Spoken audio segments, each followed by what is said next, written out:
আসসালামু আলাইকুম। আমার হাতে দেখতে পাচ্ছেন ঢেঁড়স এবং আমি যে জায়গায় দাঁড়িয়ে আছি এটি একটি ঢেঁড়সের ক্ষেত। একজন আর কি ঢেঁড়স আবাদ করেছে।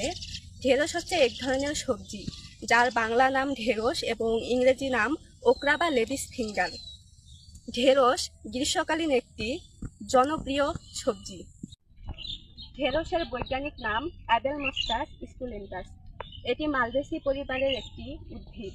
ঢেঁড়সে আছে ফাইবার বা শাক, ভিটামিন সি, ভিটামিন কে এবং ফোলেট। এটি রক্তে সুগার নিয়ন্ত্রণে সাহায্য করে। ঢেঁড়স ভাজি, ঢেঁড়স ভর্তা খেতে খুব মজাদার। এমনকি ঢেঁড়সের তরকারি আলু বা মাছ দিয়ে রান্না করা হয়। ঢেঁড়সে আছে অনেক অনেক উপকারিতা।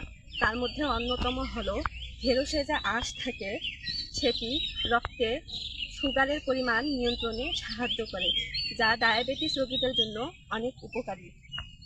ঢেঁড়স হজম প্রক্রিয়াকে উন্নত করে, কোষ্ঠকাঠিন্য দূর করে। ঢেঁড়সে থাকা ফোলেট গর্ভাবস্থায় ভ্রূণের স্নায়ুতন্ত্রের সঠিক গঠনে সহায়তা করে।